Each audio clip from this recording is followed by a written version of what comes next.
वक्रतुंड महाकाय सूर्यकोटि समप्रभ निर्विघ्नं कुरु मे देव सर्वकार्येषु सर्वदा. भक्तिविजय ग्रंथामधील चालत असलेला हातचा 28वा अध्याय आहे आणि या 28व्या अध्यायामध्ये इथं द्या सागर तिथे वाचता ना. या 28व्या अध्यायामध्ये आपल्याला आज नरसिंह मेहता यांच्या मुलाच्या विवाह सोहळ्याची कथा ऐकायला भेटणार आहे. त्याचबरोबर आजचा योग बघा कसा आलेला आहे. आज श्रावण वद्य अष्टमी, गोपाळ कृष्ण भगवंत परमात्मा यांचा आज जन्म झालेला आणि त्याच अनुषंगाने आज या ग्रंथामध्ये सुद्धा त्या भगवंताच्याच लीलेचं वर्णन आलेलं आहे. नरसिंह मेहताला जे द्वारकाधीशामध्ये जर गेल्याच्या नंतर ज्या भगवंताची भेट झाली त्याच परमात्मा श्रीकृष्ण भगवंताचं आज आपल्याला चरित्र सुद्धा या ठिकाणी ऐकायला मिळणार आहे. अशी गोड अशी रसाळ कथा या अध्यायामध्ये आपल्याला ऐकायला मिळणार आहे. जैसे दृष्टीशी देखील सांगे त्याची पदे रचिनी अंगे वर दिदला श्रीरंगे भक्त भवभंगे तयाशी. जसा कृष्ण पाहिला होता ना नरसिंह मेहतानं, जसा भगवंत परमात्मा त्याने पाहिला, जशा त्याच्या रासलीला पाहिल्या ना त्याचंच वर्णन आता या ठिकाणी होणार आहे. करी कोणाचे उपार्जन अहोरात्र नाम स्मरण राजा निरंक दीन लेखी समान दृष्टी. कोणाचंच वर्णन नाही म्हणजे सारखं कोणाचं, तर त्या भगवंताचंच वर्णन करायचं. राजा आणि रंक करू लागले. चित्तव्रती करुणा कोणी देईल वस्त्र अन्न त्याची पिता तो सगुण कुटुंब रक्षण करीतसे. अहो ज्यानं औचित्य रक्षण केलं म्हणजे औचित्य साधून आता त्याच्या नाना प्रकारच्या क्रीडा आहेत आपल्याला ऐकायला मिळतील. अहो त्यानं काय काय केलं म्हणजे त्या वृंदावनामध्ये अहो त्या गवळणीचे वस्त्र घेऊन पळाला. औचित्यच केलं नाही म्हणले. अहो जरी त्यानं औचित्य केलं असलं तरी ज्यावेळेस द्रौपदी त्या ठिकाणी धावा केला ना म्हणले, अहो रक्षण करण्यासाठी साडी घेऊन तोच आला ना. जरी औचित्य असला तरी तो भक्ताचं रक्षण करण्यासाठी येतो. जुनागड समीप अनिक श्यामपूर ग्रामयक देखील सावकार त्रिपुरांतक असे सुशाखा तयाची. आता तुम्हाला एक गोड कथा ऐकायला मिळणार आहे. म्हणजे कुठली? जुनागडाच्या जवळ असलेलं एक श्यामपूर नावाचं गाव आहे आणि त्या श्यामपूर गावामध्ये त्रिपुरांत नावाचा एक सावकार राहतो. त्या सावकाराची कथा आणि भगवंताची लीला आपल्याला दोन्हीही ऐकायला मिळणार आहे. त्याची कन्या झाली पोवर लग्न विचार करी सावकार पुरोहित पाठविले सत्वर वर विचार करावया. आणि त्या त्रिपुरांत नावाच्या राजाची कन्या अहो लग्नाला आलेली होती आणि जेव्हा कन्या लग्नाला येते तेव्हा आई वडिलांना फिकीर लागते, काळजी लागते की बाबा आपल्या मुलीचं सरी लग्न व्हावं, एखादा चांगला वर आपल्या मुलीला मिळावा. याच अनुषंगाने आई वडील काय करत असतात, वर शोधत असतात. मग त्या राजाने काय केलं, आपल्या प्रधानांना जवळ बोललं, सांगितलं अहो आपली कन्या आहे ना आता लग्नाला आलेली आहे, आपल्याला तिचा विवाह करायचा आहे आणि त्यासाठी तुम्ही काय करा, जे काही आपल्या जवळचे गाव आहेत ना त्या गावामध्ये जाऊन आपल्या मुलीच्या योग्य असा तुम्ही वर शोधावा असं राजांनी काम सांगितलं. कृष्णा भटनामा विधान परम भाविक होता ब्राह्मण नरसिंह त्याच्या घरा येऊन काय वचन बोलिलं. आणि त्या कृष्ण भट असणारा ज्या ब्राह्मणाला सांगितलं कार्य हातामध्ये दिलं हे बघा ब्राह्मण देवा, तुम्हाला हे कार्य पार पाडायचं आहे, कार्य सिद्धीस न्यायचं आहे. तुम्ही जर का हे कार्य सिद्धीस नेलं तर आपल्या मुलीचं चांगलं होईल. ज्या मुलाला आपली मुलगी द्यायची त्याचं सुद्धा चांगलं झाल्याशिवाय राहणार नाही. ब्राह्मण देवा, तुम्ही निश्चितच जाऊन माझ्या मुलीसाठी चांगला वर पाहावा. या अनुषंगाने जेव्हा तो ब्राह्मण निघाला आणि नरसी मेहताच्या घरी येऊन नरसी मेहताला काय बोलतो ऐका. कृष्ण भट बोलिला वचन, आम्हासी पाठविले यजमाने, की तुमच्या पुत्राकारणे कन्यादान अर्पावे. ऐका ना नरसी मेहता, ऐका ना. अहो, आम्हाला एक राजानं निरोप पाठवला आहे आमच्याजवळ. राजाची कन्या असणारी उपवर झालेली आहे आणि तिचा विवाह आयोजित करायचा आहे. यासाठी राजांनी तुमच्या मुलाला वर म्हणून शोधलेला आहे, पाहिलेला आहे. तर आमचं एक मागणं आहे तुमच्यासाठी की तुम्ही काय करावं. जी आमच्या राजाची कन्या आहे ती तुम्ही वधू म्हणून या ठिकाणी अर्पण करावी. त्यांनी तुमच्या वरास ती अर्पण केलेली आहे असा कृष्ण भट ब्राह्मण बोलू लागला. राशी नक्षत्र पाहता जाण, घटित आले 36 गुण, लग्न निश्चय करून आला परत मागुती. आणि नरसी मेहताने सांगितलं ठीक आहे म्हणले, तुमची कन्या असेल ना, तुमच्या राजाची कन्या आमच्या मुलाला जर बसत असेल तर काही नाही हरकत. म्हणले ब्राह्मण देवा, तुम्ही तर घरी आलात, मग काय करा म्हणले, पंचांग पहा तुम्ही. अहो, पंचांग पाहून बघा त्यांची रास जुळती काय, नक्षत्र कसं आहे, योग चांगला आहे का, 36 गुण मिळतात का.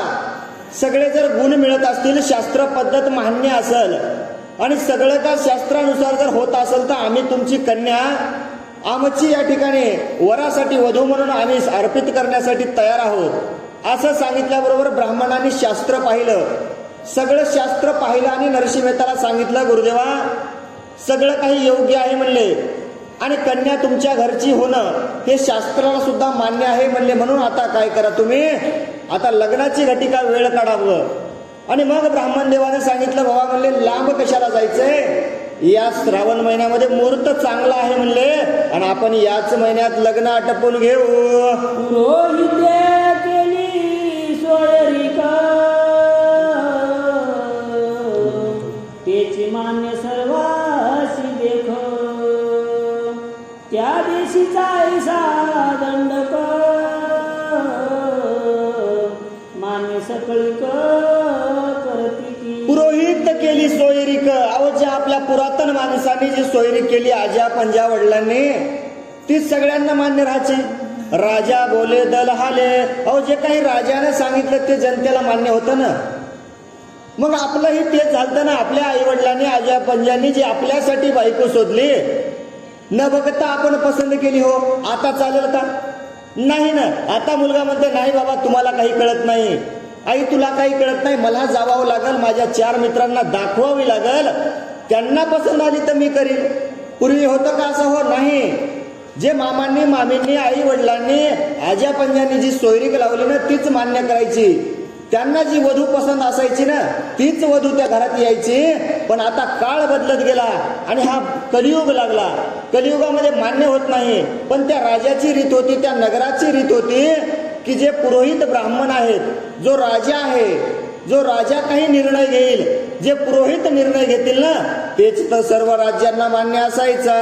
पुरोहित केली वचन, नाय केलं जरी यजमान, तरी उपाध्याय मुली कापून वराकारणे देत असे. बघा बघा काय नियम होता, नियम. अहो, नियम मोडायचाच नाही. राजानं मान्य केलेला नियम आहे, पुरोहितानं जमवलेली सोयरीक आहे. आई वडिलांनी जर आपल्यासाठी सोयरीक केली असेल आणि जर मुलगा मान्य करीत नसेल अपमान वाटायचा.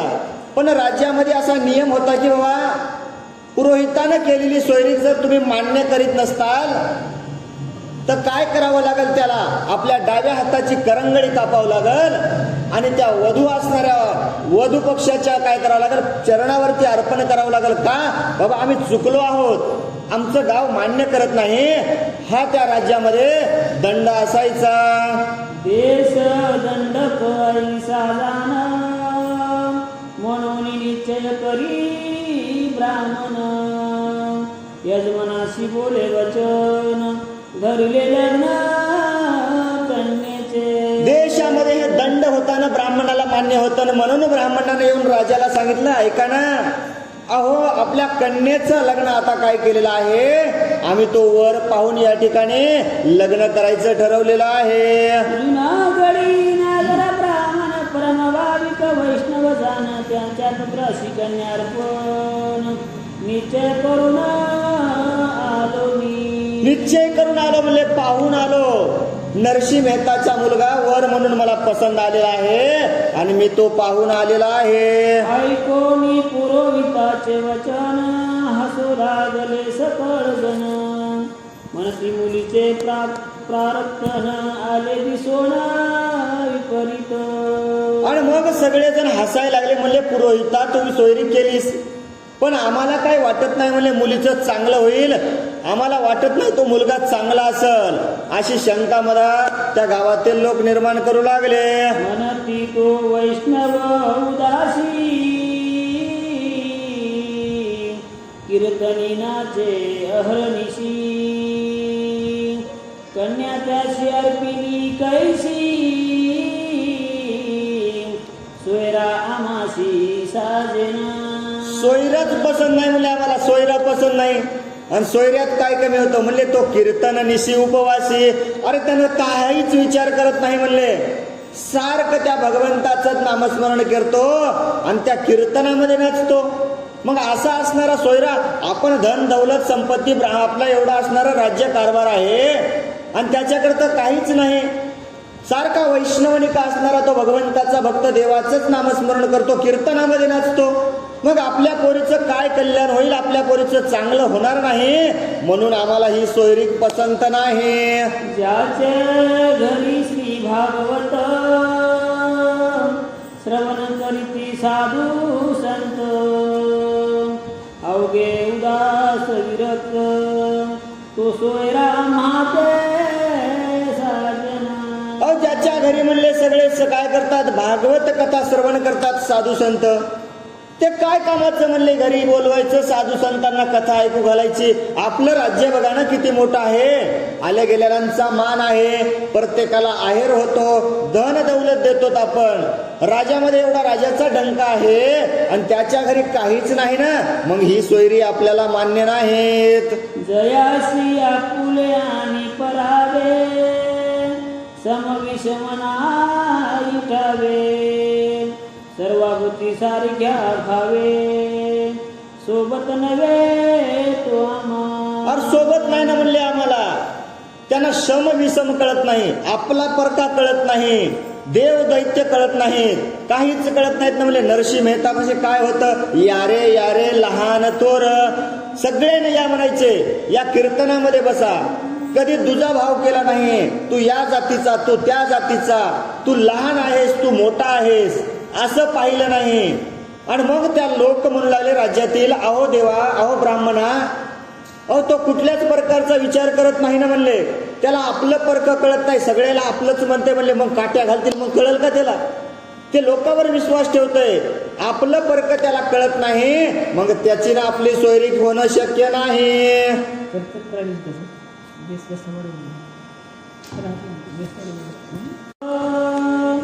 लग्न तिथी आहे उदिक सर्व साहित्य घेऊन देख यावे समेप लग्नाशी.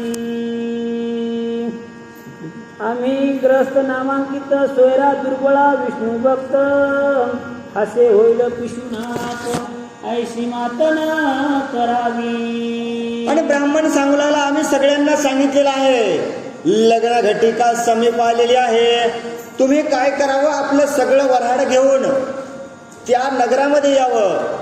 मग नरसिंह मेहता म्हणले, बाबा आम्ही यायला ठीक आहे तो, पण आम्ही जेव्हा तुमच्या नगरामध्ये येतील, आम्ही विष्णू भक्त, आम्ही असे येतील ना विष्णू भक्त, आम्हाला का राजांचा राजा अभिमान थोडाच आहे, मग आम्ही असे येतील तर तुम्ही आमचा स्वीकार करताल का.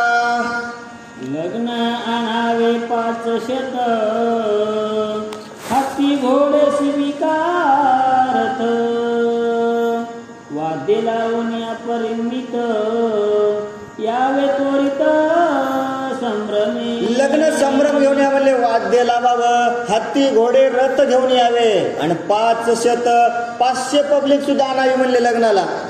डीजे आणायचं सांगितलं नव्हतं ना, हे सगळं वराड घेऊन यायचं म्हणले. तुम्ही आमच्या राज्यामध्ये यावं. वस्त्रालंकार भूषण घेऊन यावे वधुकारण आमच्या ग्रामवासी जनाला गुण मिष्टान भोजन द्यावे की. वस्त्रालंकार, अहो तुम्हाला काय करायचंय म्हणले, पहिलीचीच परंपरा आहे म्हणले नवरीला साड्या घ्यायची. मग काय करावं लागेल तुम्हाला, आमच्या वधूसाठी वस्त्र अलंकार साड्या घेऊन याव्या लागतील.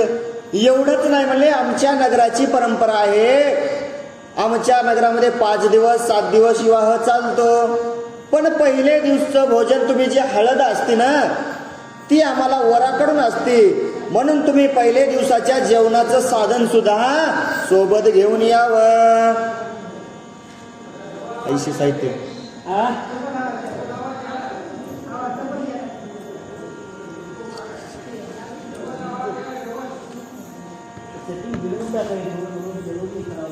हरी हरी.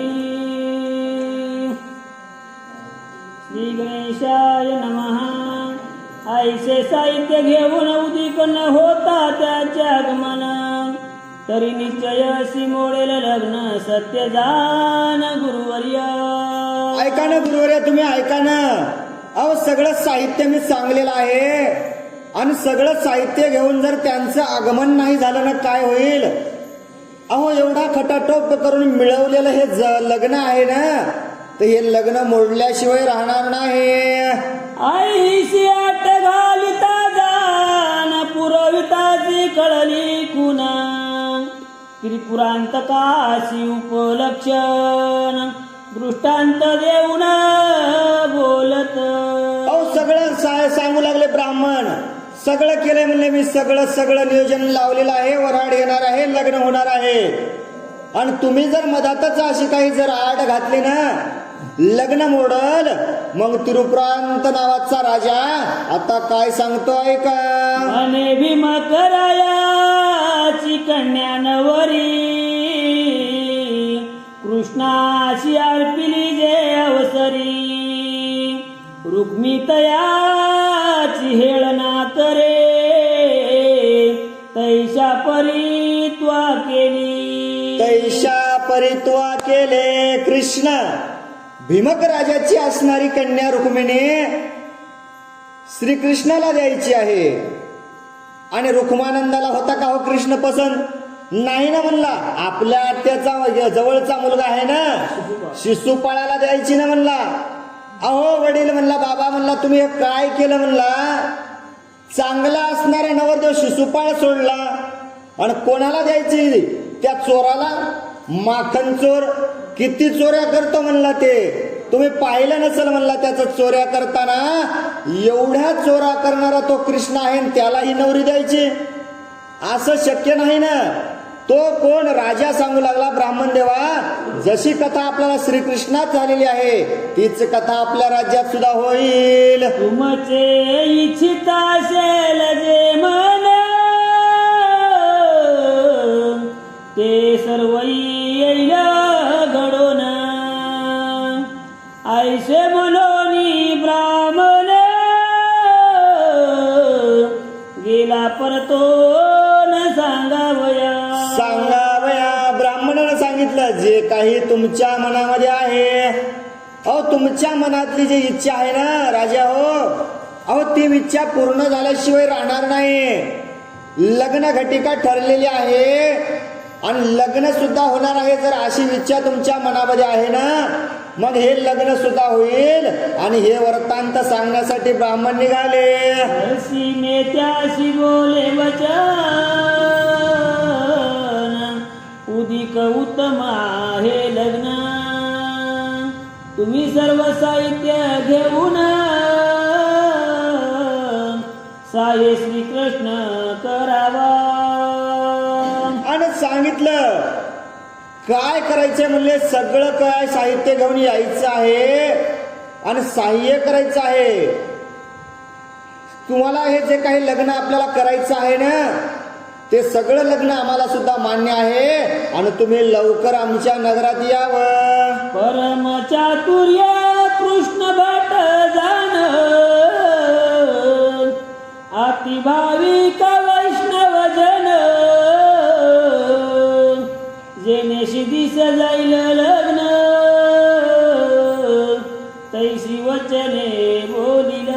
परम भाविक असणारा ब्राह्मण भक्त तो कृष्ण भट्ट, आणि त्यानं वचन बोलायला सुरुवात केलं, तमेव लग्नम, सगळं काही चांगलं होईल, सगळे संकट सुद्धा दूर होतील आणि आपला हा विवाह सोहळा जे होणार आहे, जी सोयरीक झालेली आहे ना, ते लग्न सुद्धा चांगल्या प्रतीनं पार पडेल. म्हणे तिकडील गोष्टी सांगता यास तरी आताची होईल नास, नरसिंह मेहता परमउदास न धर्यास कोणा. अहो कोण्याच प्रकारची आस धरू नका म्हणले, सोयरीक लावण्याचं काम असते.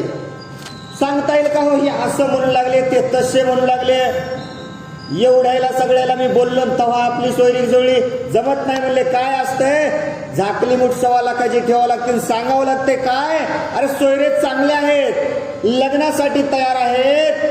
ब्राह्मण विचार करू लागला, जे काही घडलेला वृत्तांत जर मी या नरसिंह मेहताला सांगितला तर काय होईल, लग्न मोडल. म्हणून घडलेला वृत्तांत न सांगता ब्राह्मण त्यांना लग्नाचं आमंत्रण देऊ लागले. लग्न सिद्धी होईल जेणे त्याची बोलून नम्र वचने, पुरोहित निश्चय करून आला परतो घराशी. आणि मग निश्चय केला, तुम्ही वराड घेऊन यायला तयार आहेत ना, ही तारीख ठरलेली आहे, या तारखेला लग्न लावायचं आहे. सगळा काही निश्चय केला आणि तो ब्राह्मण आपल्या घराला निघून आले. सुई सुहागी सुमनुष्य पायी मध्यस्थी पडली, ये ठाई ते द्वैतन दिसे काही, एक ठाई करती की. कुराड कातर कुमानुस मध्यस्थ पडले त्या ठायास, ते तात्काळ होईल नास अनाथास याची मुळ. लग्नात नसावा चहाड, युधात नसावा अत्यंत भ्याड, कीर्तनी नसावी बडबड, तुळशीत बोकंड नसावा. नसावा कसा असावा आणि कसा नसावा. अहो लग्नात एखादं चाड नसावं, चाड नसावं. चाड म्हणजे कोण हो, चुगल्या करणार. लग्नात नसावंच ना म्हणले. लग्न काय होईल, मोडल्याशिवाय राहणार नाही. आणि युद्धाला जायचंय आणि युद्ध करत असताना मग युद्धामध्ये भ्याड माणूस, भित्रा माणूस चालेल का हो. समोरून बाण यायलाय, आपल्याला सुद्धा बाणाचं उत्तर देणारा माणूस असावा. भिणारा माणूस त्या लग्नामध्ये जर असल तर चालणार नाही ना. मग त्या कीर्तनामध्ये सुद्धा काय पाहिजे म्हणले, अहो ज्ञान सांगणारा पाहिजे, कीर्तनामध्ये लोकांना उपदेश करणारा पाहिजे. कीर्तनामध्ये नुसती जर बडबड बडबड बडबड करणारा जर एखादा असेल तर त्या कीर्तनाला किंमत राहणार नाही, असं कथाकार सांगू लागले. गुरुनांत नसावा अति वाचाळ, भाविकांत नसावा निंदक खाळ, प्रवासी नसावा भुकाळ, भजनी तळमळ नसावी. भजनात तळमळ नसावी. काही कथाकार सांगू लागले, बाबा तुम्ही भजन करायलेत ना, विठ्ठल विठ्ठल रामकृष्ण हरी विठ्ठल गोविंद केशवा. मग भजन करायचंय तुम्हाला, त्या भगवंताचंच नाव घ्यायचंय ना. मग तळमळ कशाची, स्वयंपाक झाला असेल, 12 वाजले असतील, जेवायला जायचं असेल, अरे तळमळ नसावी आपल्यामध्ये, असं कथाकार सांगू लागले. शेजारी नसावा सोयरा, पर्जन्य नसावा दक्षिण वारा, श्री गुरु मंत्र घेता करा विकल्प दुसरा. अहो गुरुचा मंत्र घेतलाय ना तुम्ही. अहो गुरुचा मंत्र घेतल्यावर काय आहे, काहीच गरज नाही ना. गुरु थोर माझी या मनाशी गुरु थोर वाटे, आणि जयाच्या प्रसादे त्या भगवंताची भेट त्या गुरुच्या प्रसादाने भेटेत होते ना. मग त्या गुरुचा प्रसाद घेतल्याच्या नंतर तुम्हाला कशाला वर शंका म्हणत असावी. अहो शंका नसावीच ना. आणि शेजारी आपला सखा असावा ना, का सोयरा असावा. सोयरा चालत नाही ना म्हणले, शेजारी आपला सखा शेजारी असावा. विरक्तांशी नसावा द्रव्य सांडता, दुर्बळांशी नसावा उन्मत्ता ठा, सूक्ष्मागी नसावा घालता ज्ञानी अशी ताटा ज्ञानी अशी ताठा नसावा.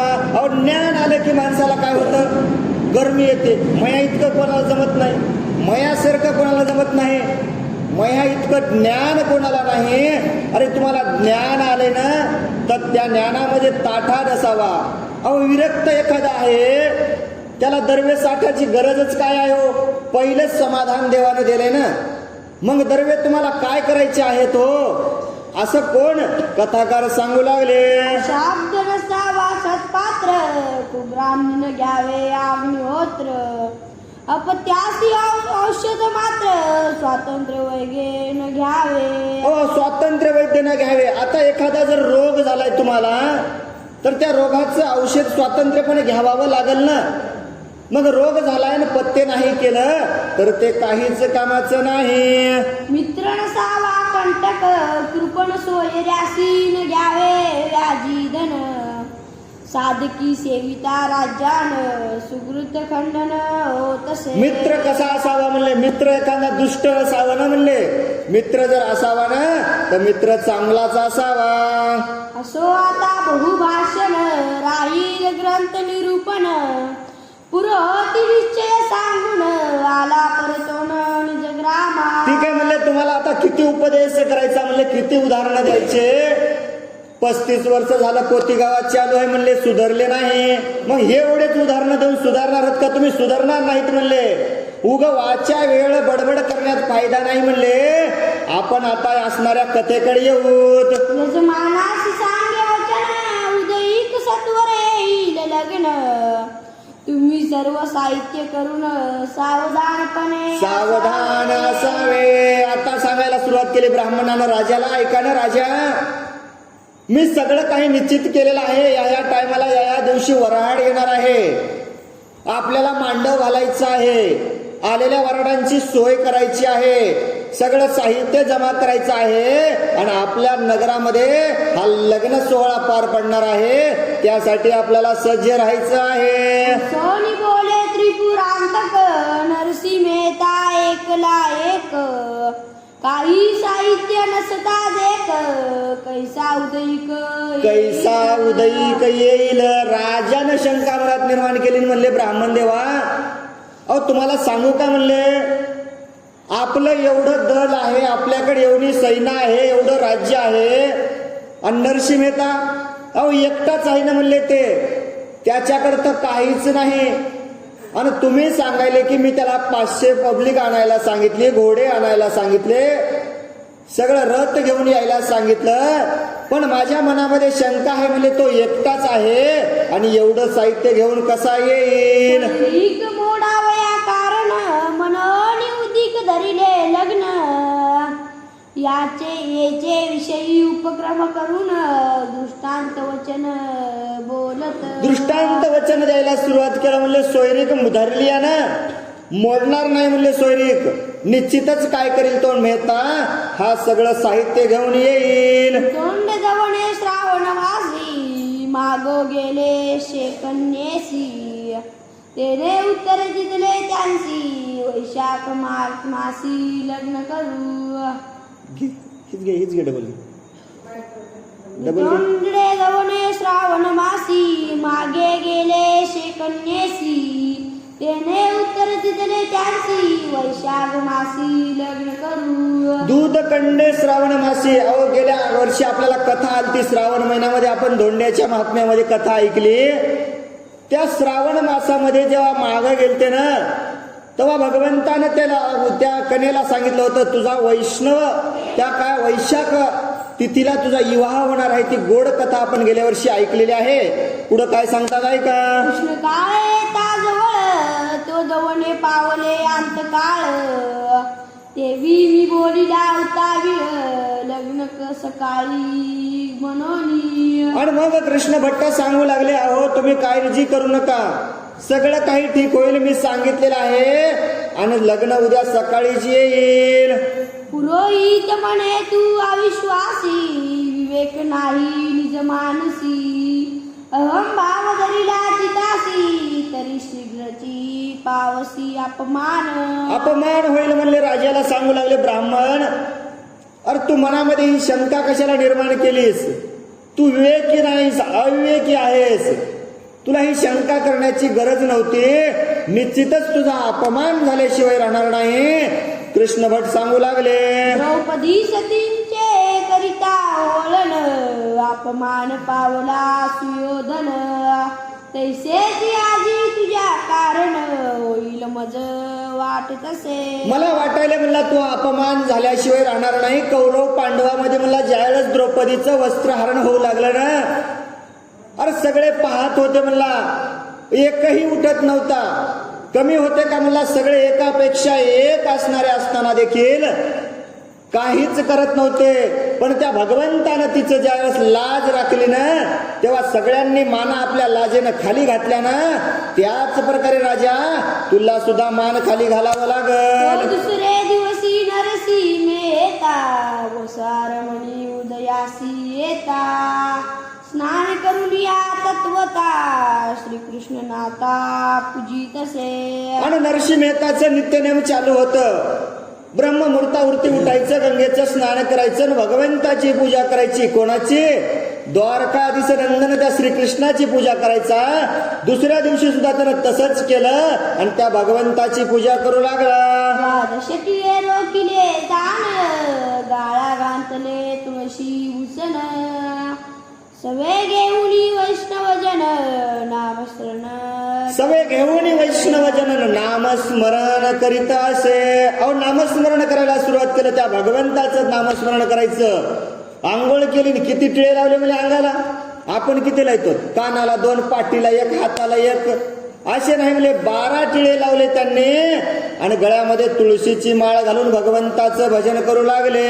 चित्रकांता घेऊनी त्वरित, लग्नासी चालीला विष्णू भक्त. टाळ मृदंग विणे वाजत, गुणवर्णित हरीचे गुणवर्णित जाऊ लागले. आपली बायको संग घेतली, मुलाला सोबत घेतलं आणि निघाले. काय वराड होतं का? बिराडच नव्हतं ना. काही दोस्त मंडळी बी नव्हती, काही महिला मंडळी नाही, सांगितलं नाही ना, नुसतेच निघाले ना. हातामध्ये टाळ विना घेतला, मृदंगाच्या गजरावरती त्या भगवंताचं नामस्मरण करीत करीत नरसिंह मेहता चालू लागले. जय मुकुंदा मुरारी, अनाथ नाता भक्त कैवारी. पुराण पुरुषा मधु कैट भारी, वसासी भक्तरी भक्त. वससी अंतरी भक्ता रचिया. अरे तू भक्ताच्या अंतरामध्ये बसलेला आहेस भगवंता. सर्व ठाई तू बसलेला आहेस. असा असणारा श्रीहरी तू मुरारी आहेस. त्या भगवंताचं वर्णन करू लागले. जय द्वारकावासी जगन्नायक, रुक्मिणी कांता विविध जनका.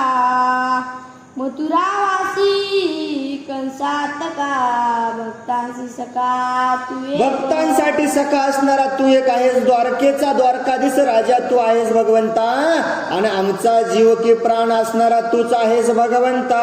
जय दी देवा सनातना, भक्त रक्षका मधुसूदना. विश्वव्यापका जगजीवना, मनमोहना. विश्वव्यापक जगजीवन आहेस तू, मनमोहना भगवंता नायका. अरे जनाचा दास भगवंता, सगळं काही तूच आहेस. जय पुराण पुरुषा अनंत नामा, सगुण पुरुषा मेघ श्यामा. भक्त काम कल्प बुद्धमा, मनोविरामा श्रीहरी. अरे श्रीहरी, सगळा श्रीहरी भगवंता. हे मुरारी भगवंत राया त्या भगवंताचं वर्णन करू लागले. ऐसे श्रीहरीचे गुण वर्णित, प्रेम करुणी गात नाचत. नरसिंह मेहता चालिले त्वरित, स्वानंद भरित ते काळी. हरे कृष्ण मुरारी, हे नाथ नारायण वासुदेव. हेच गाणं चालू ठेवलं. भगवंताचं नामस्मरण करीत करीत करीत नरसिंह मेहता त्या नगराकडे जाऊ लागले. तो द्वारके माझी चक्रपाणी, बैसले असता सिंहासनी. जाऊनिया एकांत सनी, जवळ रुक्मिणी बोलाविली. आणि सगळं चालू होतं. नरसिंह मेहता त्या भगवंताचं नामस्मरण करीत जाऊ लागले. आणि वृत्तांत पाहिला.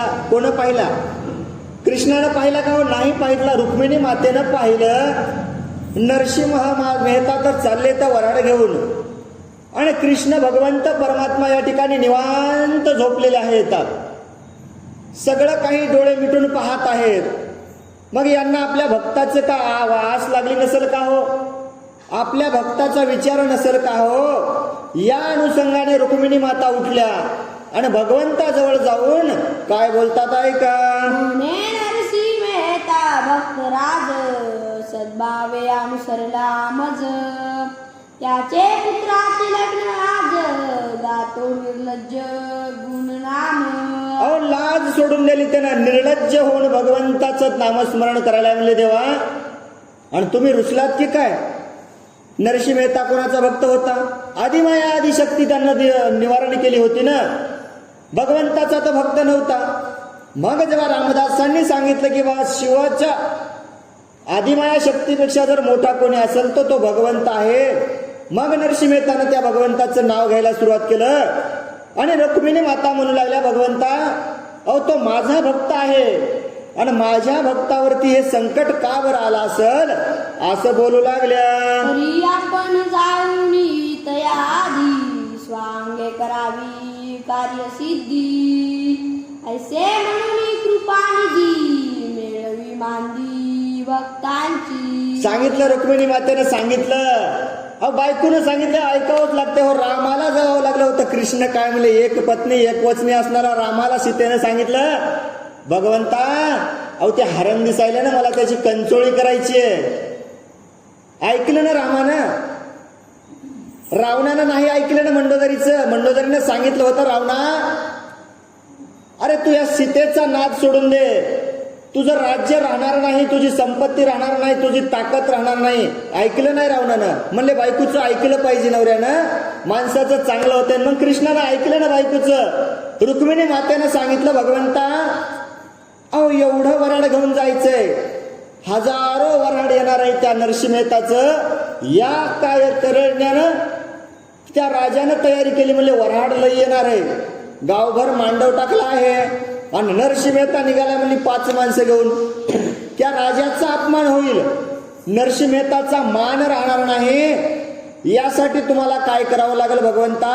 त्याच्या अगोदर पोहोचावं लागल आणि पोहोचून अहो सगळं कार्य सिद्धीस न्यायचंय भगवंता तुम्हाला. आणि त्याच्यासाठी तुम्ही सगळेजण मिळावं. आणि मग भगवंतानं पाचारण केलं कोणाला? सगळ्या भक्तांची मांदियाळी बोलवली आणि भगवंत निघतात. उद्धवा क्रुद्ध नारद तुंबर शुक वाल्मिकी प्रल्हाद थोर भीष्म विभीषण आणि विदुर मारुती सत्वर पाचारिडा. उद्धवाला बोलिलं उद्धवा चला म्हणले चला आपल्याला लग्नाला जायचंय. लग्नाला अक्रूर मामाला सांगितलं अक्रूर मामा तुम्ही चला. नारद मुनी अहो तुम्हाला तर यावावंच लागल ना. तुम्ही त्रियुगामध्ये जगताना नारद मुनी तुम्हाला यावं लागल. सगळे तुंबर बोलवले. सुख वाल्मिकीला सांगितलं तुम्हाला सुद्धा यावं लागल. सगळ्यांना घेतलं. भक्त प्रल्हादाला सांगितलं तुम्हाला सुद्धा यावं लागल. सगळे घेतले. सगळ्यांचा मेन मनोजवम मारुत तुल्य वेगम जितेंद्रियम बुद्धिमतां वरिष्ठम. मनापेक्षा ज्याचा वेग जास्त आहे ना अशा मारुतीला पाचारण करून बोललं. सांगितलं मारुतीराया आपल्याला लग्नाला जायचं आहे. सुदामा पेंदानी वाकडा वरजा काना मुका बोबडा एको डोळा कुजट लंगडा चिपडा शेंबडा. चिपडा शेंबडा गोपाळ. चिपडा आणि शेंबडा असणारे गोपाळ होते ना गोकुळामध्ये राहताना. अहो गोकुळामधल्या लीला कोण कोण संघ होते? सगळे जे गोपाळ संघ होते ना पेंद्या सुदाम्या वाकड्या बोबड्या चिपड्या शेंबड्या हे सगळे असणाऱ्या गोपाळांना बोलवलं भगवंताने. आणि चला आता तुम्ही लग्नाला चला. ऐसे लहान थोर सकळ भक्त बोलावणी ते वेळ तयांसी सांगे गणनिळ लग्नासी तत्काळ चला की म्हणले आपल्याला लग्नाला जायचंय. लहान मोठे सकळ जन सगळेच बोलवले. सांगितलं कुठं? आपल्याला लग्नाला जायचं आहे. ऐसे सांगोनी तयांप्रती बोलावली जांबवती सत्यभामा कालिंदी सती स्वय श्रीपती बोलावती. अहो स्वतः बोलवायला सुरुवात केली. 8 पत्न्या होत्या ना. रुक्मिणी माता तर सोबतच होते. मग न्यायचंय कोणाला म्हणले? सत्यभामा, अहो चला आपल्याला लग्नाला जायचंय. मित्रविंद्या, चला आपल्याला लग्नाला जायचंय. कालिंदा, चला आपल्याला लग्नाला जायचंय. जांबवंती, चला आपल्याला लग्नाला जायचंय. मित्रविंदा आणि याज्ञजिती, लक्ष्मण आणि मद्रावती यांसी घेऊन सत्वरगती, लग्नाशी श्रीपती चालिले. मित्रविंद्याला बोलवलं, चला लग्नाला जायचंय म्हणले. याज्ञाजितीला सांगितलं, चल लवकर आवर म्हणले, मेकअप कर, लग्नाला जायचंय लग्नाला. लक्ष्मणीला सांगितलं, तू पण लवकर चल ना, लग्नाला जायचंय. आणि सगळ्यांना बोलावून भगवंत निघाले. गोपिका घेऊन वराडागिनी, शिबिकेंत बैसे माता रुक्मिणी, लागल्या वाजंत्राच्या ध्वनी, गावन शामी घातला. आणि सगळ्या गोप गोपिका हो बालपणी जेव्हा वृंदावनामध्ये राहिले ना, त्या राहिलेल्या सगळ्या गोप गोपिकांना बोलवलं, तुम्हाला सुद्धा कुठे यायचंय? लग्नाला यायचंय म्हणून बोलवलं. आणि भगवंत लग्नाला निघाले, रथामध्ये बसून निघाले. हो, कोण होतं सोबत? अहो एकट्या रुक्मिणी माता सोबत बसल्या.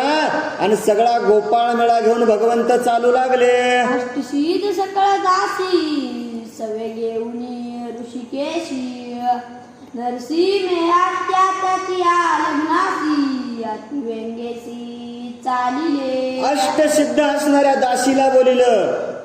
सगळे ऋषीवर्य मुनिवर्य सोबत घेतले. आता काय ब्रह्मांडात कोणी ठेवलंच नव्हतं ना, सगळे संघ घेतले होते. कोणाच्या? नरसी मेहतांच्या मुलाच्या लग्नाला जाऊ लागले. सी मेहता मार्गी चालत, प्रेम बरे गात नाचत, तया पुढे जगन्नाथ, जाती त्वरित लगबगे. आणि नरसी मेहता या ठिकाणी नरसी मेहतानं सांगितलंय, वाहन तर नाही म्हणले आपल्याकडं, गाडी नाही, मोटरसायकल नाही, बैलगाडी नाही, आपलं पायानं भजन करीत जाऊ लागले. कुठं? लग्नाला जायचंय ना, वधू आणायला जायचंय ना. हातामध्ये टाळ चिपळ्या घेऊन नरसी मेहताचं भजन चालून त्यांच्या पुढं भगवंत त्या नगरापर्यंत पोहोचते झाले. सन्निग्ध नगर देखता कृष्णे, सांगुनी पाठविले त्या कारणे, त्रिपुरांतक ऐकोनी वचने, विस्मित मने झाला. आणि मग सांगितलं, वऱ्हाड आले, वऱ्हाड. चला गावकरी मंडळी, आपल्याला वऱ्हाडांचं स्वागत करायचं आहे म्हणले, लवकर या लवकर या. आणि वऱ्हाड आले सांगितल्याबरोबर राजा म्हणला, नरसी मेहता तर एकटाच आहे, मग वऱ्हाड कोण आला असेल? त्याला कोणीच नाही ना म्हणले, गणगोतही नाही, काहीच नाही. वऱ्हाड कोण आला असेल? नरसी मेहताचा कोणी सोयर पण नसताना राजा विचार करू लागला. गावीचे लोक सांगती मात, लग्न आले असंख्यात, ठावणपुरे गावागांत, कैसी मात करावी. आणि मग सांगितलं फोन लावून फाट्यावर थांबलेल्या लोकांना, अहो एवढं लग्न आले म्हणजे जागाच भेटणार नाही आपल्या गावात, इतकं लग्न. आणि सोय तर केलती ना, राजानं लग्न येणार आहे. ब्राह्मणानं सांगितलं होतं 500 लोक घेऊन या, आणि यानं 500 आणले होते काय? एवढे गोपाळ घेऊन आलता. लोक राजाला सांगू लागले, राजा अरे एवढं लग्न आलंय की एवढं लग्न आलंय की आम्हाला वाटतंय आपल्या राज्यात एकही लोक मावणार नाहीत. उपरिया माडियांवरी चढवणी, लोक पाती विलोकुनी, मंगळ वागे वाजती ऐकता करणी, गगन भरुनी कोंदले. गगन भरुनी कोंदले, मंगलवाद्य लागू लागलं, सनई चौघडा वाजू लागला. आणि कोण? अहो भगवंत साक्षात वऱ्हाड घेऊन गावामध्ये आलते. आणि गावातले लोक वरी जायचे, माडीवर जायचे आणि पाहायचे. अहो किती लग्न आला असेल, किती महिला मंडळी आली असेल, सगळं गाव पाहू लागलं. ग्रामवासी घे कुणी लोक, समोरात आलेला त्रिपुरांतक, वाजंत्र्याच्या जोडेक, घेऊन या देक निघाला. आणि मग लग्न आपल्या गावामध्ये आलं. आणि गावामध्ये लग्न आल्याच्या नंतर आपली प्रथा आहे की म्हणले आलेल्यांचं काय करायचंय, आपल्याला स्वागत करावं लागतंय. अतिथी देवो भव. आपल्या गावात आलेला पाहुणा आपल्याला देवाप्रमाणे असतो, आपल्याला त्याचं स्वागत करणं हे करावंच लागतं शास्त्रानुसार. मग भगवंतानं वऱ्हाड घेऊन आलेला आहे, आपल्याला वऱ्हाडांचं स्वागत करायचंय. सांगितलं तुम्ही समोर थांबा, आम्ही घागर घेऊन यायलोत. आणि ब्राह्मणाने सांगितलं राजा चला आता आपल्याला स्वागत करायचंय. सोबत ढोल ताशा मृदंग त्या ठिकाणी घेतला आणि ब्राह्मण घागर घेऊन चालू लागले. जैसा उगवता वासर म्हणी चांदण्या जाती आरपणी की समुद्र जवळ दे कोणी नयनी चिल्लर म्हणी लज्जिती. अहो एखाद्या आता नदीला अभिमान वाटतं, नदीला वाटतं माझ्या एवढं कोणी नाही, गंगेला वाटतं माझ्या एवढा मोठा कोणी नाही. आणि जेव्हा ती एखाद्या समुद्राला जाऊन भिडती ना तेव्हा अभिमान नाहीसा होतो. मग वाटतं अरे मी तर लहान आहे, माझं पामराशी काय थोरपण, माझ्यापेक्षा समुद्र किती मोठा आहे. चांदण्यांना रात्री वाटतं आमच्या इतका प्रकाशच कोणी देणार नाही. अभिमान येतो ना मनामध्ये, माझ्या इतका प्रकाश अरे कोणीच देऊ शकत नाही ना, माझ्या इतका ज्ञान कोणालाच नाही ना. चांदणीचा अभ्यास केव्हा होतो, गभस्ती उदयाला येतात. ज्या वेळेस सूर्याचा उदय सुरू होतो ना आणि मग सूर्यप्रकाश जेव्हा पडायला सुरुवात होतं ना तेव्हा चांदण्याला सुद्धा लाज वाटते की बाबा आपल्यापेक्षा प्रकाशित कोणीतरी आहे, आपल्यापेक्षा मोठा कोणीतरी आहे. आणि हेच झालं त्या राजाचं. म्हणला आपण तर म्हणलं होतं, म्हणला कोण येतील आणि एवढं वऱ्हाड आलंय. खरंच राजाला अपमान वाटू लागला. गरुडाचे उड्डाण आपले शलभ काय ते बापुले अमूल्य रत्नांची पुढे काच खडे झांकुळती. अहो काचाचे खडे अमूल्य रत्न आहे ना, रत्नापुढे काचाच्या खड्याचं काय हो, काहीच राहणार नाही ना. अहो चिमणी आकाशात उडतील तिचं काय नवल आहे म्हणले. गरुडाची झेप बघा म्हणले कुठपर्यंत जाती. आणि तसं त्या भगवंताच्या वऱ्हाडापुढं त्या राजाला सुद्धा वाटायला लागली की सिद्धांत ज्ञानी या पुढे दादांत अर्पे वा पुढे किंवा सज्ञानी पांडिता पुढे मूर्ख बापुढे लज्जित. अहो लज्जित आहे ना, एखाद्याला ज्ञान जास्त आहे ना, आपल्याला ज्ञानच कमी आहे ना. मग आपण आपला का अभिमान करायचा, आपल्यापेक्षा ज्ञानवान आहे ना. सिद्धांत सांगणारा, वेदांचा शास्त्रांचा अभ्यास करणारा पंडित आपल्या समोर बसलेला असताना आपण म्हणावं का मी लय मोठा आहे, मला लय ज्ञान आहे. अहो आपल्यापेक्षा ज्ञानवान पुढे आहेत. आणि हेच त्या राजानं पाहिलं. देवी वराकडील दे कोणी लग्न सकळ झाले लज्जायमान पुरोहित म्हणे जगजीवन मज कारणे पावला. अहो म्हणले काय म्हणले सगळं वऱ्हाड आलं, इतकं वऱ्हाड. गावातल्या लोकांना लाज वाटायला लागली, माना खाली घालायला लागले. माना म्हणले आपण काय केले, 500 सोयऱ्याची सोय केली आणि हे तर अगणित वऱ्हाड आले, अगणित. सांगताच येईना म्हणले किती आहे, म्हणून सगळ्यांच्या मानाखाली गेल्या. विश्वकर्मा येऊनी आपण सर्व साहित्य केले त्याने दिव्य मंडप विस्तीर्ण बैठका संपूर्ण साधिल्या. आणि वऱ्हाड गावात आल्याच्या नंतर भगवंतानं कामाला लावलं. वऱ्हाड जेवायला आणलं नव्हतं ना, एवढं वऱ्हाड भगवंतानं आणलं होतं. म्हणले का आपल्याला जेवायला आहे, कार्य पार पाडायचे म्हणले ना, आपल्याला कार्यसिद्धीस नेण्यासाठी जायचं आहे. जगाचा असणारा विश्वकर्माने आलेल्या प्रत्येकाला कामाला लावून सांगितलं अरे मांडव वाढवा, स्वयंपाक वाढवा, जे काही बसण्याचं साधन असेल ते साहित्य वाढवा.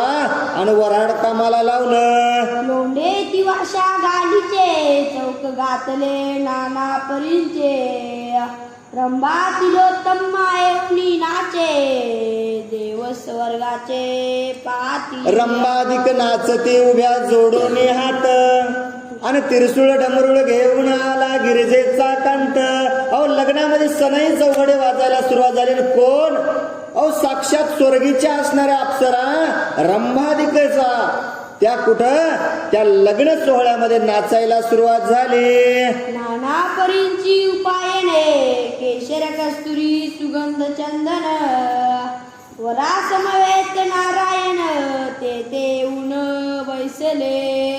आणि नारायण साक्षात तिथे येऊन बसले होते. काय म्हणले, शेंट आणला असेल का टाकायला अंगावर, अरे चंदन आणलं होतं चंदन.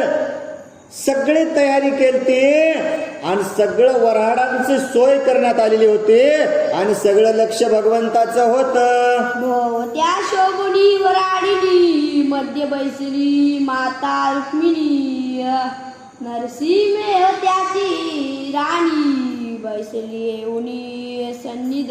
आणि वऱ्हाडी मंडळी आणली होती. आता वऱ्हाडी मंडळी लग्नाला जायचे म्हणल्यावर का कमी मेकअप करून आली असेल का हो? अहो नाना प्रकारच्या मेकअप केल्या म्हणले बायाने सगळ्या आलत्या आणि चारी बाजूने वेडा घालून बसल्या आणि मधात कोण? साक्षात ब्रह्मांडाचा मालक असणाराची मालकीन रुक्मिणी माता आणि सोबत नरसिंह मेहताची वधूची माय बसली होती. नरसिंह मेहताची पत्नी आता इन होती ना आणि इनीचा थाट लग्नात कमी नसते आणि एवढ्या वराडीने बाजूला बसून इनबाई आणि रुक्मिणी माता मधात होत्या. नाना परिंचे सुमन हार गळा घातले परिकर वैष्णव मेळी स्वानंद निर्भर शाटकदर वैसले. अहो शारंगधर सुद्धा बसलेले होते. नाना प्रकारच्या गळामध्ये माळा घातलेल्या होत्या. पुष्पांच्या माळा होत्या. चांगल्या प्रकारे सुगंध येऊ लागला. नुसते गजरे लावून आल्या नव्हत्या. अहो ते फुलांचा काय कमी सुगंध असेल काय? आणि सगळ्या गावात दरवळू लागला. सवे घेऊनी ग्रामवासी लोक समोर आला त्रिपुरांतक जवळी येता साम्यक वैकुंठ नायक उठिले. आणि मग त्या ठिकाणी सगळ्या लोकांना घेऊन त्रिपुरांतक नावाचा राजा त्या नगरीचा समोर आला. आता ब्रह्मांडाचा मालक होता ना आणि काय गरज होती उठायची? उठायची सुद्धा गरज नव्हती ना ब्रह्मांडाचा मालक असताना. पण कोणासाठी उठला? भक्ता राखी पायापाशी दुर्जनाची सवारी. भक्तासाठी साधा वया भक्ती काजन लाही लाज धरित. अहो त्या भक्तासाठी लाजला नाही भगवंत.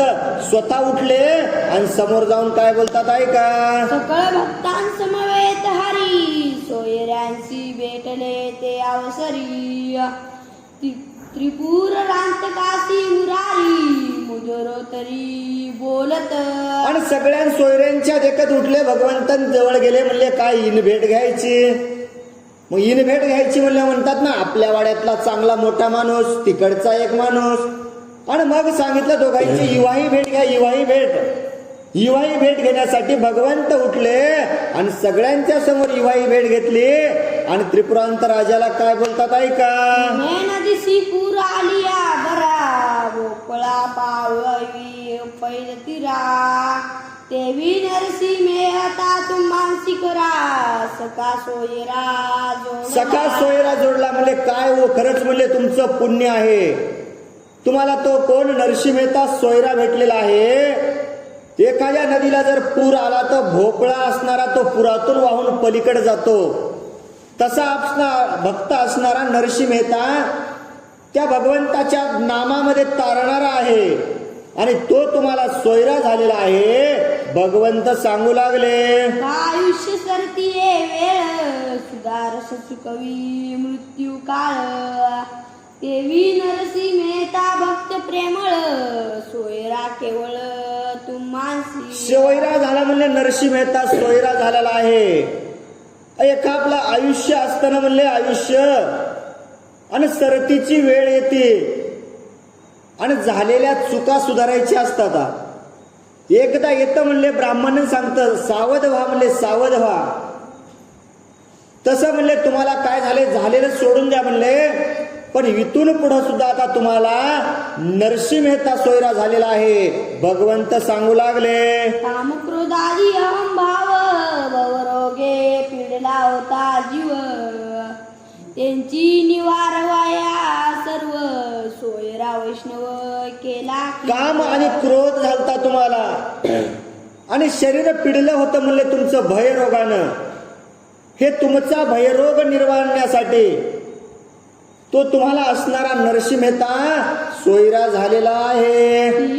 परिशासी लागता जाण अलंकार करीती श्रीमंत जन देवी याच्या योगे तुमचे दर्शन आम्हा कारण घडले की. त्याच्यामुळे म्हणले तुमचं दर्शन आम्हाला झाले. भगवंत म्हणा येतं आमचं दर्शन झालं म्हणून सांगितलंच नाही देवानं तुम्हाला देव भेटलाय. कृष्ण परमात्मा म्हणायचं, राजा तुमचं दर्शन आम्हाला त्याच्यामुळं झाले, नरसिंह मेहतामुळं. एखाद्या लोखंडाचं सोनं व्हावं आणि मग एखाद्या परिसाने म्हणावं का माझ्या संगतीमुळे तुझं सोनं झालंय, म्हणावं ना. परिसामुळेच सोनं झालं ना लोखंडाचं, पण लोखंड बोलायला माझ्यामुळं. भगवंत त्यांना उपदेश द्यायले की बा तुमचं दर्शन आम्हाला त्या नरसिंह मेहतामुळे झालंय. भगवंत बोलू लागले, ऐकोन श्री त्रिपुरांतक बोले वचन, आपुले सांगा जी नामाभिधान. झाले नवते कधी दर्शन, केले आगमन कोठोनी. आणि मग त्रिपुरांत नावाच्या राजाने विचारायला सुरुवात केली, अहो तुम्ही कोण आहात? तुम्ही वराड घेऊन आलात हे खरं आहे, आम्ही तुम्हाला कधी आमच्या या गावामध्ये नगरामध्ये पाहिलं सुद्धा नाही. तुम्ही कोठं राहता, तुमचं नाव काय आहे, हा सगळा वृत्तांत विचारू लागले. ऐकोनी ओले देवादिदेव, सावळ सामचे नाव.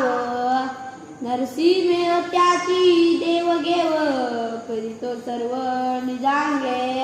आणि मग सांगितलं, तुम्ही ऐकलं का म्हणून नाही हो म्हणले, मी इथलाच राहणार आहे ना.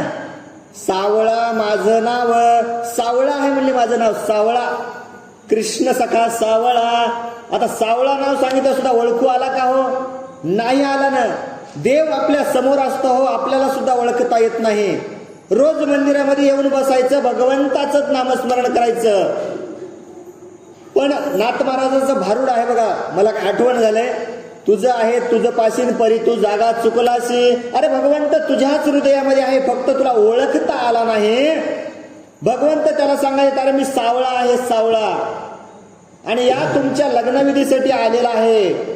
आणि मग जे काही आहेरांची देवाणघेवाण होती तो भगवंत करू लागले. मास्तेगिरी करीतो याची, द्वारके माझी वस्ती आमुची. निजकुन याचे जीवांची, एक मीच जाणता. हो एक मीच जाणता भगवंत सांगायले तर अहो नरसिंह मेहता आहे ना म्हणले, माझ्या लई जवळचं आहे, त्याचं सगळं मीच जाणतो म्हणले. काय करायचं काय ठेवायचं सगळं काही मला माहित आहे. मी कुठला आहे? अहो द्वारका नगरीचा मी आहे, माझं गाव द्वारका नगरी आहे. ऐसे बोले जगजीवन, परी कोणासी न कळे निजकुन.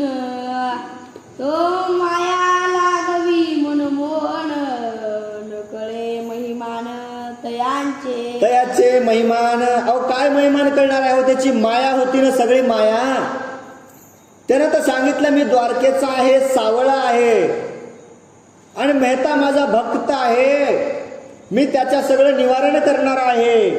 हे सगळं सांगितलं, पण ती माया माणसाला चढलेली असते. माझी बायको, माझी पोरं, माझं गणगोत, हीच माया होती ना त्या राजाकडं. त्या मायेनं त्याला भगवंत ओळखता आला नाही, आणि म्हणून तो त्या भगवंताला हे सगळे प्रश्न विचारू लागला. मांत पूजन करावयासी, वस्त्रे आणली जीवरासी.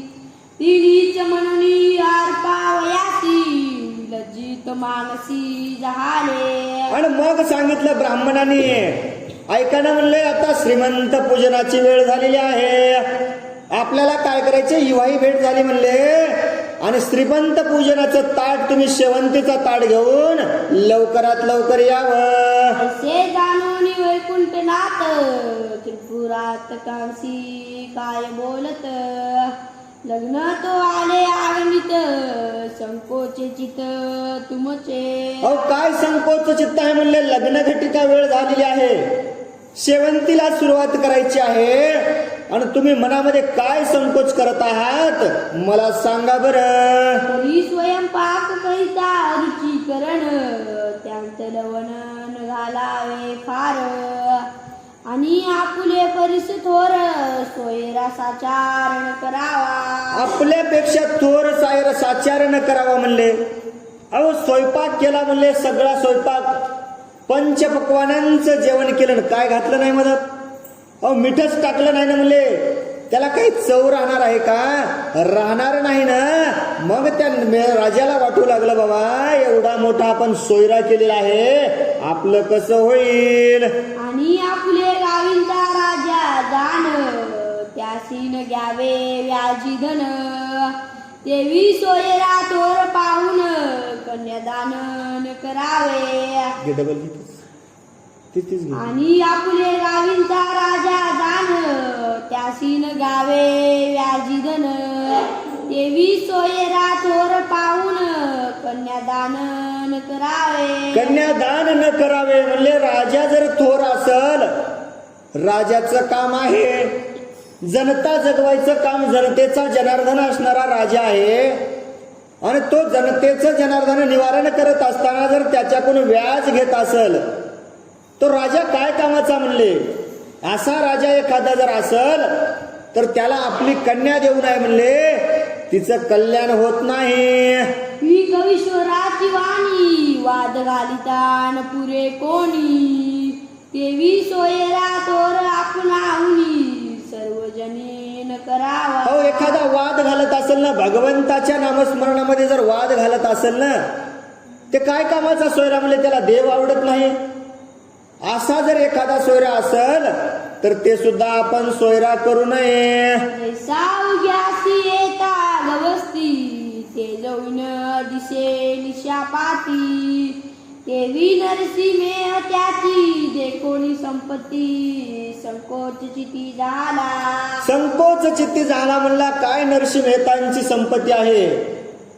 जसं एखादा उदयाला येताच गवस्ती, जेव्हा सूर्याचा उदय होतो ना आणि चंद्र लोप पावले जातील, चंद्राचा प्रकाश नाहीसा होतो, सूर्य निघाला ना, मग राजा म्हणला तुझी संपत्ती अशी आहे रे म्हणला, देह हे काळाचे धन कुबेराचे येते मनुष्याचे काय आहे. अरे काहीच नाही ना राजा, आणि तू संपत्ती पाहू लागलास त्या नरसिंह मेहताची, त्याच्याकडे काय आहे. अरे तुझ्या संपत्तीपेक्षा त्याची संपत्ती बघ ना. अरे काही जरी झालं तर त्याची ज्ञान रूपी असणारी संपत्ती तुझ्यापेक्षा मोठी आहे. रंगी केले असेल किंचित लग्न तू आले अपरिमित ऐसे बोलोनी वैकुंठनाथ विचार सांगत तयासी. ऐक ना राजा, तुला चिंता वाटायली का राजा. तू काय केलंस म्हणले, 500 लोकांचं जेवण केलंस आणि तुला वाटायले का लग्न अगणित आलेलं आहे, स्वयंपाक कमी पडल काय, सगळे जेवतील की नाही, अशी चिंता तुला वाटायली काय. भगवंत विचारू लागले, त्रिपुरांत काशी म्हणे घननीळ जे साहित्य असेल अनुकूल ते आणून तत्काळ न्यावे मंगळ सिद्धीसी. ऐका ना राजा म्हणले, तुम्ही काहीच काळजी करू नका. अहो मी सगळं ओळखतो म्हणलं नरसिंह मेहताला, आणि तुम्ही स्वयंपाकाचा विचारच करू नका म्हणले. सुगरणीनं सांगावं जेवढं काही साहित्य आहे ना तुमच्याजवळ, ते साहित्य आम्हाला आणून द्या, आम्ही सगळं कार्य तुमचं सिद्धीत नेसेल, असे भगवंत बोलू लागले. सिद्धी अनुकूळ येत किंचित आणून टाकी अंत मनी ओनी संकोचित चिती द्वेत मनामध्ये काही चिंता करू नका म्हणले. सगळ्या सिद्धी सोबत आणल्या होत्या ना भगवंतानं, काहीच काळजी करू नका म्हणले. जे काही तुमच्या जवळ साहित्य आहे ते आम्हाला या ठिकाणी आणून द्यावं. संपदांच्यासाठी पडल्या रेशमाच्या गाठी विचार करून ज्ञान दृष्टी द्वैत पोटी नजरावे. बकळ या त्या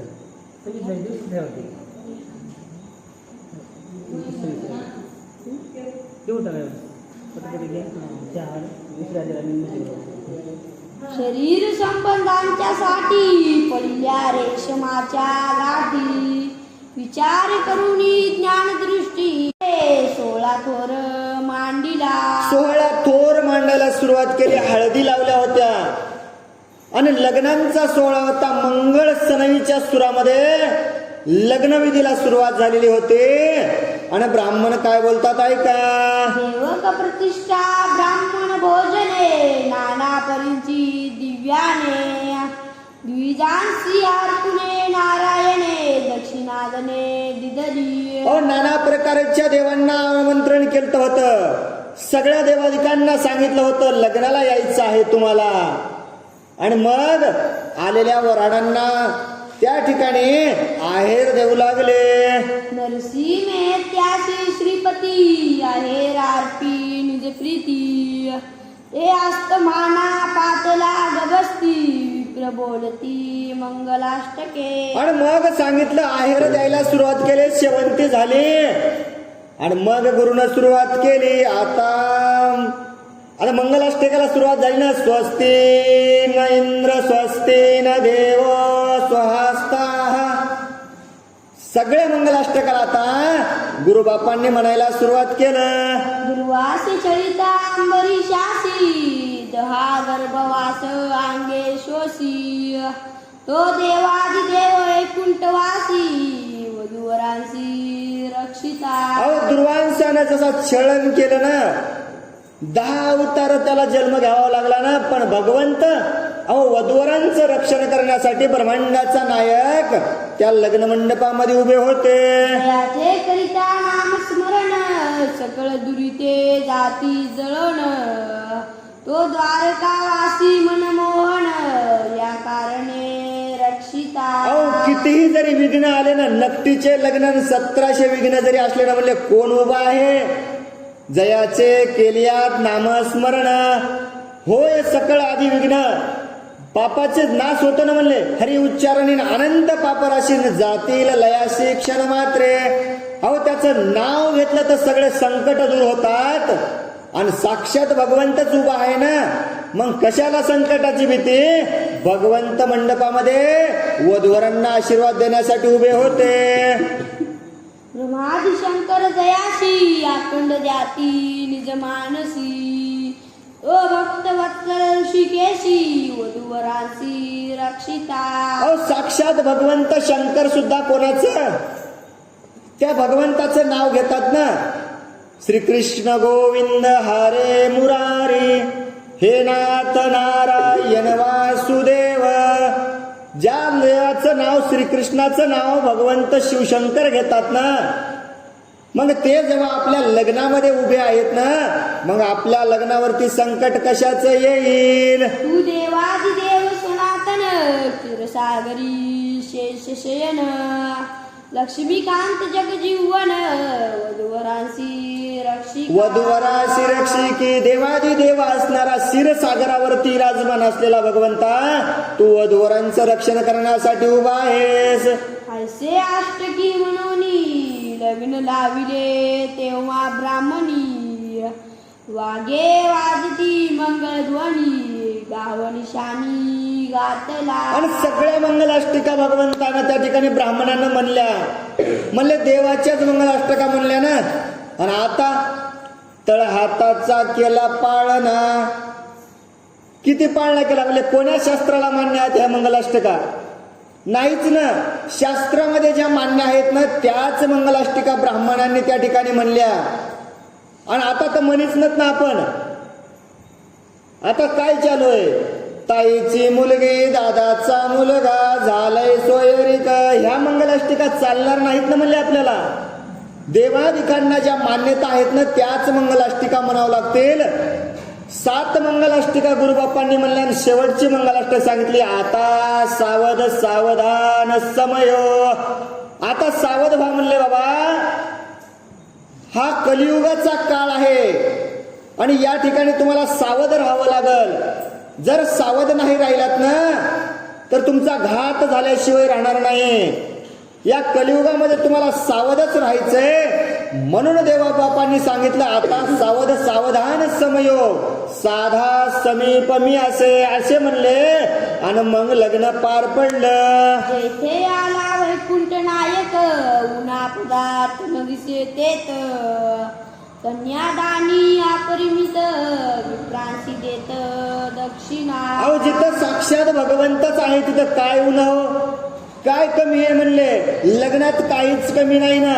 आणि त्याला काही आणायला काय करावं लागलं असेल? नुसतं नजर फिरवली तर सगळं तयार झालं असेल ना. का म्हणले कमी पडले जा पूर्णला? नाहीच ना. जिथं भगवंत उभा आहे ना, तिथं काहीच कमी पडणार नाही. सगळ्यांना भगवंत आता त्या ठिकाणी आहेर देऊ लागले. रामवासी सकळ जन त्यांसी दिजले इच्छा भोजन. दिव्य अलंकार वस्त्रभूषणे वधूवरांकारणे दिदली. दिव्य वस्त्र अलंकार वधूवरांना देऊ लागले. आणि गावावाल्याला जेवण ठेवलं होतं. म्हणले कोणतं जेवण होतं? वरण चपाती भात शिरा बुंदी. अहो इच्छा भोजन होतं, इच्छा भोजन. जे पाहिजे ते मनात आल्यानं गुलाबजामू खायचे. इकडच्या पंक्तीला गुलाबजामू आहेत, इकडं बुंदी आहे म्हणले. हो भगवंत आहे ना, तो जगाचा मालक असणारा, त्याला काय कमी आहे? आणि त्यानं जेवढे काही आलेले वराड मंडळी होते, गावकरी मंडळी होते ना, सर्वांना इच्छा भोजन देऊ लागले. धन्य धन्य ते 300 जण दयांसी भेटले नारायण. दोन्ही पक्षी जगजीवन 16 संपूर्ण करीतसे. दोन्ही पक्षी होते. कोणते दोन्ही पक्षी म्हणले? वधू पक्ष, वर पक्ष. दोन्ही जण काय करू लागले? आनंदात सोहळा साजरा करू लागले. गाववाल्याचं पुण्य म्हणले काय? भरत खंडे नरतेह प्राप्ती, इतर परम भाग्याची संपत्ती. जन्मोजन्मी आम्ही बहुपुण्य केले आणि तेव्हा या इठ्ठले कृपा केली. काहीतरी जन्मोजन्मीचं पुण्य असेल त्या गाववाल्यांचं, म्हणून साक्षात त्यांना त्या भगवंताची भेट झालती. आणि मग साक्षात लग्न सोहळा आनंदामध्ये पार पडू लागला. रम्य मिरविती वराडिनी लागल्या वाजंत्राच्या ध्वनी. चारी मुक्ती अंगे उनी पायी लोळणी घातिली. चारी मुक्ती त्या भगवंताच्या पायावर लोळणी घालतात ना. आणि मग तो भगवंत साक्षात तिथं होता. मग वराडिणीचं सुरू झालं. म्हणले आता सुनमुख बघायचंय, पायरावणी करायची. हा सगळा आता लग्न सोहळा त्या ठिकाणी सुरू झालेला होता. मळे आवया चंद्र ज्योती नाना परींची यंत्रे सुटती. अष्टनायिका गात नाचती वैष्णव गर्जती हरिनाम. अष्टनायिका गायन करू लागल्या, नाचू लागल्या. लग्न पार पडले. म्हणले सोन्याचं बासिंगन लगीन देवाचं लागत. का तिथे डीजे लावला होता का? म्हणले डीजे बजाव बजाव नव्हतं ना म्हणले. मंगळध्वनी नाद होता. साक्षात सगळ्या ब्रह्मांडाचे त्या ठिकाणी देव आलेले होते. आणि असा हा सोहळा सगळ्यांच्या साक्षीने त्या गावामध्ये पार पडू लागला. नानापरींचे सोहळे करुणी सन्मुख पाहे माता रुक्मिणी. नरसिंह त्याची राणी विस्मित मनी झाली. आणि नाना प्रकारच्या आहेर देऊ लागली. कोण? जगत माता आदिशक्ती असणारी रुक्मिणी माता आलेल्या सर्वांना साड्या देऊ लागली, आहेर देऊ लागली. आणि नरसिंह मेहताची पत्नी पाहू लागली. काय आहे म्हणले, एवढं काय झालं असेल बरं आपल्या लग्नामध्ये? हे सगळं वराड का बरं बेजार असेल?